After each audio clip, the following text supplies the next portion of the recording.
Rich man laughs at Keanu Reeves' cheap car, then sees him drive off in his dream supercar. What kind of billionaire drives a busted-up Volvo? That was the question echoing across the valet circle of one of Beverly Hills' most exclusive hotels.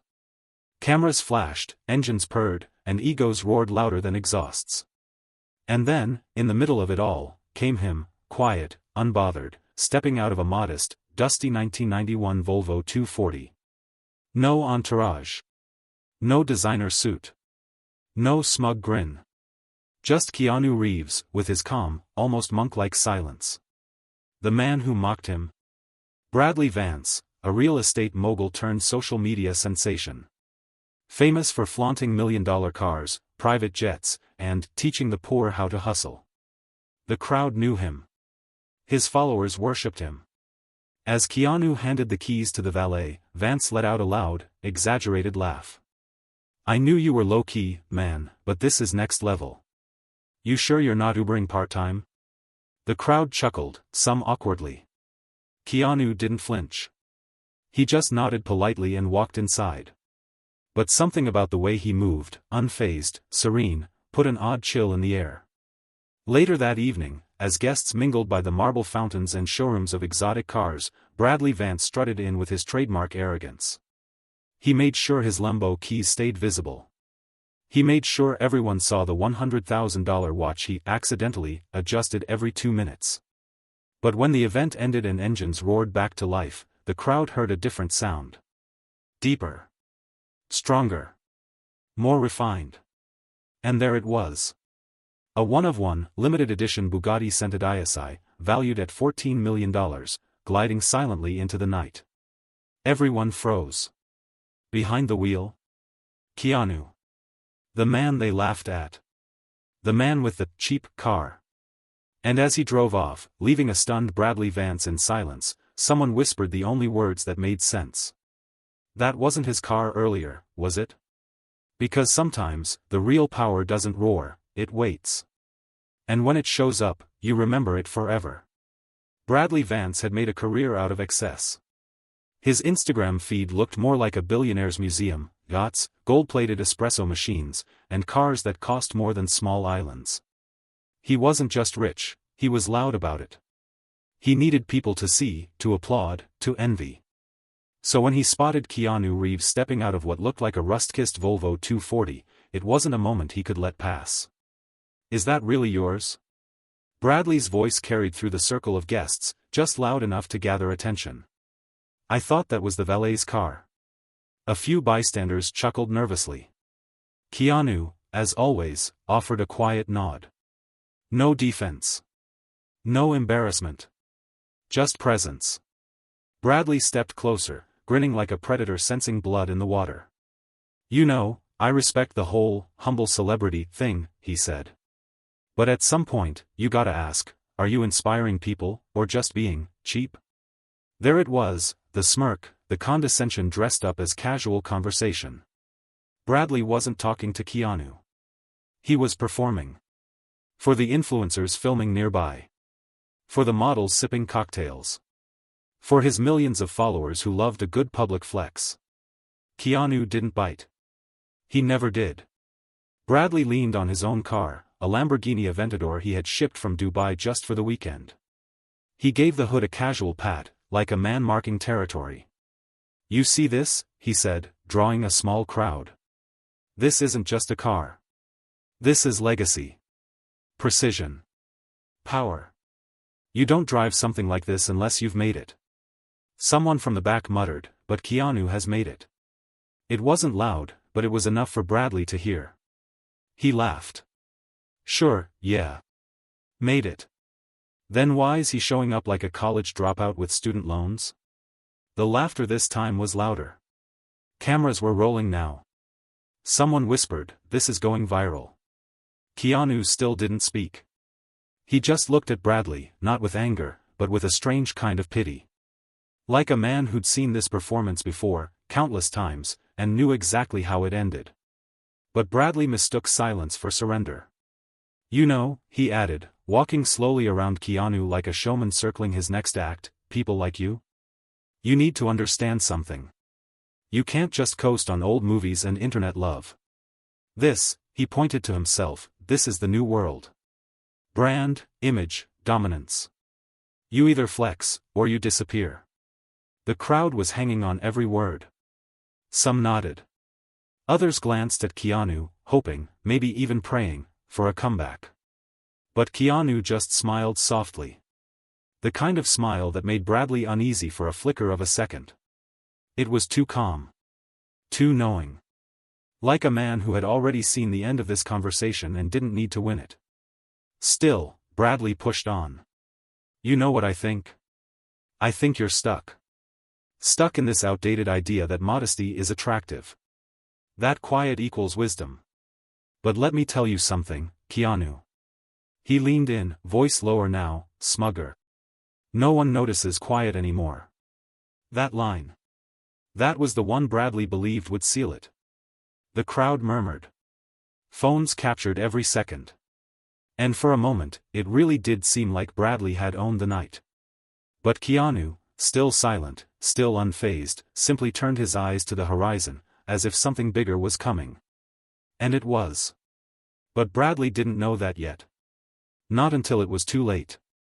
Bradley Vance spent the rest of the evening basking in his own echo chamber. He moved from group to group like a performer taking a bow after every scene. Each retelling of the Keanu moment grew louder, more dramatic. You should have seen his face, he said, laughing. Like he was trying to act enlightened, but man looked like he belonged in a garage sale. And yet, something about the silence that followed Keanu's smile earlier, it lingered. Not just for Bradley, but for a few in the crowd who couldn't shake the feeling that they'd missed something. A journalist from a niche automotive blog leaned toward a fellow guest. That Volvo, it wasn't normal. The license plate was custom. European. Did anyone get a good look? Someone else whispered, he didn't even park in the main section. The valet took it around the back. Bradley didn't notice the quiet murmurs building. He was too busy listing the specs of his car to a tech entrepreneur from Dubai. Too busy rehearsing the captions he'd post the next morning, even A-listers need driving lessons. Hashtag Keanu Who. But back inside the venue, a different energy was unfolding. Keanu stood alone near a glass display showcasing vintage race car memorabilia. He wasn't taking pictures. He wasn't networking. He simply observed, watching the flow of the party like a quiet observer behind the curtain. A few guests approached him tentatively, expecting him to be dismissive, maybe cold after what had happened. But he greeted each one with the same calm kindness. He never spoke of Bradley. Not once. Instead, he asked others about their work, their lives, their passions. One man, a retired engineer from Stuttgart, later said, he asked me more about my time in the pit lanes than any racing journalist ever has. And he listened. Properly. That's rare. The contrast was becoming clear. Bradley was loud, but hollow. Keanu was quiet, but full of presence. And then came the whispers. Tiny fragments of information connecting in the minds of those paying attention.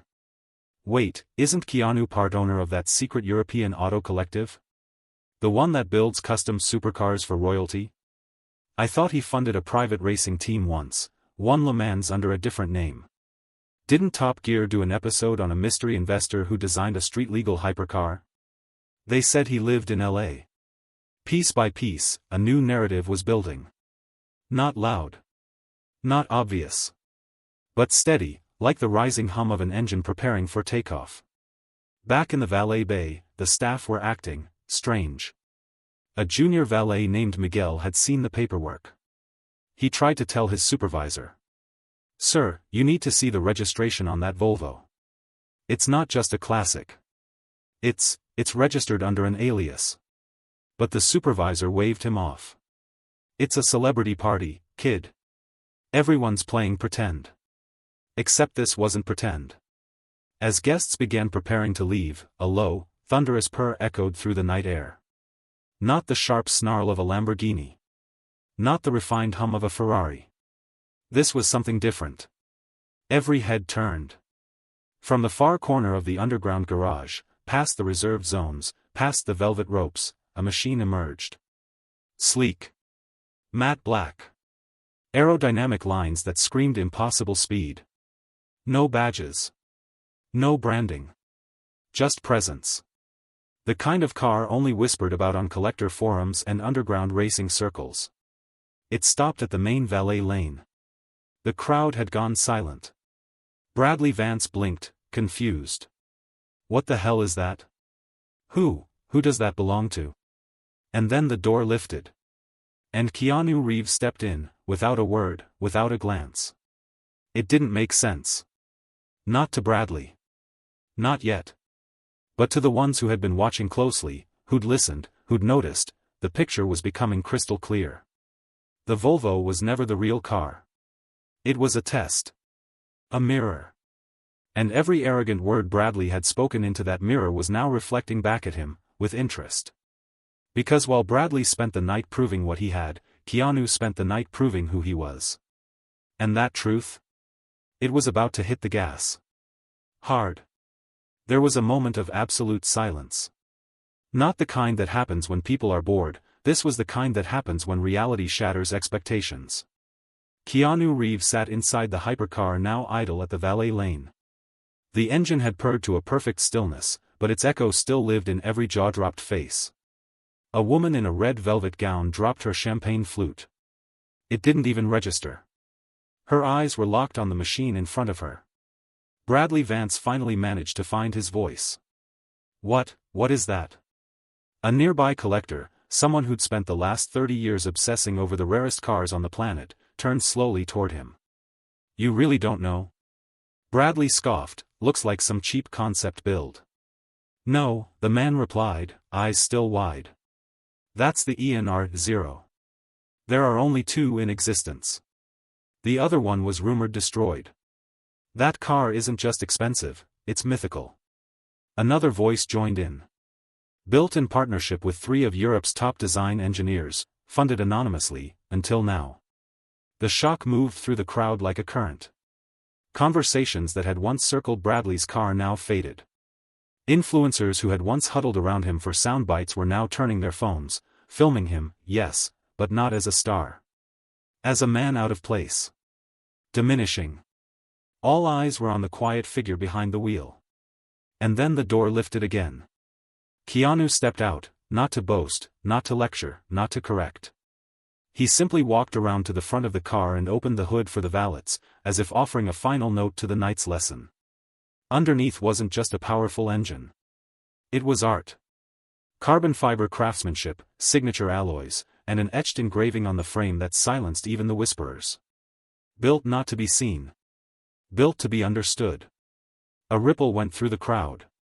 One man murmured, "He's been behind this all along, hasn't he?" Another, holding his phone mid-recording, added, "And we laughed at his Volvo." Bradley's smile was gone. The color from his face followed. He stood motionless, watching as the crowd, his crowd, moved toward the very man he'd mocked. Even the valet manager, once too busy to care, approached Keanu with quiet reverence. "Mr. Reeves," he said softly. "Should I bring the Volvo around too?" Keanu gave a gentle nod. "Please. She's earned her miles." And just like that, the shift was complete. The same people who had once laughed, whispered, and sided with Bradley were now standing behind Keanu, not because he flaunted wealth, but because he revealed something wealth couldn't fake. Grace. Presence. Depth. Bradley Vance didn't just lose a crowd that night. He lost control of the room. And worse, he knew it. Bradley Vance didn't move. He couldn't. It was like every fiber of his curated identity, the luxury, the bravado, the carefully constructed myth of self-made greatness, had frozen mid-download. Around him, the crowd that once echoed his every joke now stood in quiet awe, faces tilted toward the man he'd spent the entire evening trying to diminish. Keanu didn't gloat. He didn't perform. He simply looked at Bradley the way a master looks at a student, patiently, but with the weight of hard-earned experience. For a few seconds, it felt like he might just walk away. But then he turned back. Not to humiliate. To teach. He walked up to Bradley with the calm of a monk and the presence of a king. "You know," Keanu began, voice low but heavy, "there's a strange freedom in not needing to be seen. Bradley swallowed hard, unsure if it was anger, shame, or both knotting in his chest. Keanu continued, I drove a Volvo here tonight because I like it. It's reliable. It's quiet. And it doesn't need to prove anything to anyone. But you laughed, because in your world, value only exists if it's loud. Bradley tried to interrupt, but Keanu held up a hand, not to silence him, but to give him space to hear. The thing is, Bradley. I've been broke. I've been forgotten. I've walked through airports carrying my own bags while people pretended not to recognize me. And I've also sat across tables from billionaires who never once raised their voice or flashed their wallet. You know what they all had in common? Bradley said nothing. They didn't need anyone to know they were powerful. The silence deepened. Every person nearby leaned in without moving. Keanu stepped a little closer. And you?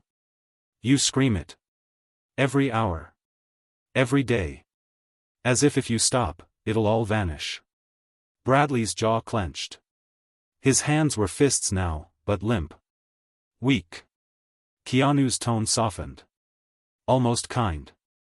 You see, the difference between us isn't money. You probably have more. It's not fame either, I've been famous longer than you've been an adult. He paused. It's weight. Bradley blinked. Some people walk into a room and add gravity to it. Others just pull attention. One lasts a moment. The other lingers. That was when Keanu leaned in, eyes locked into Bradley's. Final line. Mic drop. You bought your way into this room, Bradley. I built the kind of silence that people still lean into. Gasps. Audible gasps. Someone clapped. Then another.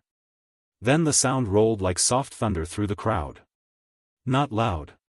Not performative. Respectful. Earned. Bradley looked around and realized the applause wasn't for him. It never had been. Not tonight. Keanu nodded gently, as if closing the chapter himself. No flourish. No arrogance. Just a quiet, graceful walk back to his car, his real car. As the hypercar's door sealed with a near-silent click, Keanu gave one last look at the crowd through the window. He didn't wave. He didn't smile. He didn't need to. Because every person standing there had just witnessed something rare. A lesson in class from a man who didn't need to teach, but chose to. And for Bradley Vance, the man who once believed volume equaled value, there was nothing left to say. Only echoes. By morning, the internet had detonated. The first video hit 12 million views in 5 hours. A TikTok clip titled, Keanu teaches the loudmouth a lesson without saying a word, trended across 5 continents. Within hours, it had its own soundtrack, its own meme cycle, and its own army of defenders. Fire hashtag Volvo silence. Oncoming automobile hashtag Keanu mic drop. Collision hashtag you bought your way in. Sparkles hashtag built for silence. Twitter was a battlefield of perspectives. Some praised the elegance of restraint. Others dissected Keanu's words like sacred scripture. He didn't humiliate him, he healed him with the truth, one user wrote, earning 89K retweets. Instagram Reels showed the slow zoom on Keanu's final words with cinematic music layered underneath. The comment sections were filled with, "This is how real legends move. Imagine being that loud and still unheard." Keanu just created a new genre of flex, the invisible flex. By noon, Forbes ran a headline. Keanu Reeves outclasses tech mogul in $14 million supercar reveal, without breaking a sweat. Esquire posted a photo of the Ian R0, captioned, "There are 2 of these in the world. One's in a vault. The other just humbled a millionaire." Meanwhile, Bradley Vance tried to post a response video, something about misunderstanding, humor, and keeping it light. But it was too late. Every frame, every smirk, every quote from the night had been immortalized. And the more he tried to explain, the more the internet replied with the same clip of Keanu, saying, "You bought your way into this room, Bradley. I built the kind of silence that people still lean into." Even corporate brands jumped on the trend. Volvo's official account tweeted, "We build for those who don't need to shout." Hashtag Volvo silence. Luxury car collectors began speculating on the ENR0's future value. One auction house estimated it would now be worth over $35 million, not because of its rarity, but because Keanu drove it into history.